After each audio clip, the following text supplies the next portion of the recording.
अनिल और राकेश, दो घनिष्ठ मित्र, हमेशा रोमांच की तलाश में रहते थे। उन्हें किसी ने गांव के बाहर स्थित पुराने चर्च के बारे में बताया, जो वर्षों से वीरान पड़ा था।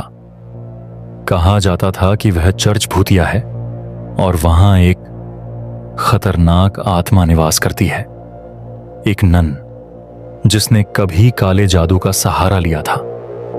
गांव के बुजुर्गों ने उन्हें चेतावनी दी, उस चर्च में मत जाना, वहां जाने वाले कभी लौटकर नहीं आए। लेकिन अनिल और राकेश ने इसे बस एक कहानी समझकर अनसुना कर दिया। एक रात दोनों दोस्त चर्च की ओर निकल पड़े। घना जंगल और ठंडी हवा उनके इरादों को डगमगाने की कोशिश कर रही थी।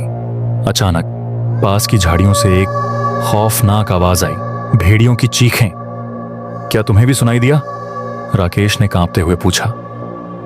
लेकिन अब वापस लौटने का कोई फायदा नहीं, हम आए हैं तो चर्च के अंदर झांककर ही लौटेंगे, अनिल ने जवाब दिया। चर्च के पास पहुंचते ही उन्हें एक अजीब सी गंध महसूस हुई, जली हुई मोमबत्तियों और सड़े हुए मांस की। दरवाजा चरमराया और अपने आप खुल गया। अंदर का माहौल ठंडा और अजीब था। जैसे ही वे अंदर घुसे, उन्हें लगा कि कोई उन पर नजर रख रहा है। तभी एक परछाई तेजी से हिली। अचानक एक नारी आवाज गूंजी, तुम यहां नहीं आ सकते। दोनों ने मुड़कर देखा। वहां एक नन खड़ी थी। उसका चेहरा सफेद, आंखें गहरी काली और होंठों पर एक डरावनी मुस्कान थी। तुम मेरी शांति भंग करने आए हो? नन ने फुसफुसाते हुए कहा। फिर उसने हवा में हाथ लहराया और चर्च के चारों ओर रखी मोमबत्तियां अपने आप जल उठीं। राकेश घबराकर पीछे हटा, लेकिन अनिल कुछ बोलने ही वाला था कि नन हवा में उठ गई और तेज आवाज में हंसने लगी। उसकी हंसी इतनी भयानक थी कि चर्च की दीवारें हिलने लगीं। भागते हुए दोनों दोस्त चर्च के एक पुराने कमरे में घुस गए। वहां एक बूढ़ा पादरी बैठा था, जिसने तुरंत उन्हें भीतर बुलाया।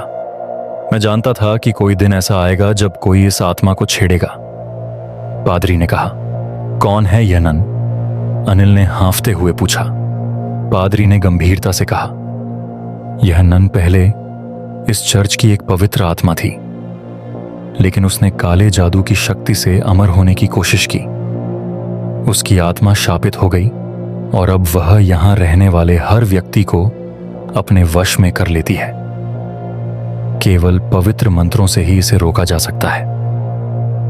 पादरी ने जल्दी से एक बाइबल निकाली और मंत्र पढ़ने लगे।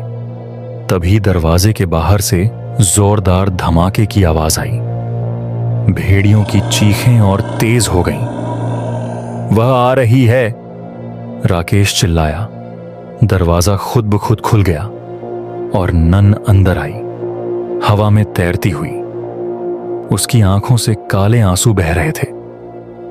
पादरी ने जोर से बाइबल के मंत्र पढ़े और एक पवित्र क्रॉस उसकी ओर बढ़ाया। नन चीख उठी। उसकी त्वचा जलने लगी और उसने दर्द से कराहते हुए कहा, तुम मुझे रोक नहीं सकते। लेकिन पादरी ने मंत्र पढ़ना जारी रखा। कुछ ही पलों में नन धुएं में बदलकर गायब हो गई। चर्च में शांति छा गई। अनिल और राकेश कांपते हुए पादरी को धन्यवाद कहकर बाहर निकले। लेकिन जैसे ही उन्होंने चर्च का दरवाजा पार किया, पीछे से एक जानी पहचानी फुसफुसाहट सुनाई दी। यह खत्म नहीं हुआ। दोनों दोस्त एक दूसरे को देखते ही बेतहाशा भागने लगे। लेकिन उनके मन में अब भी एक सवाल था, क्या नन सच में खत्म हो चुकी थी या वह फिर से लौटेगी?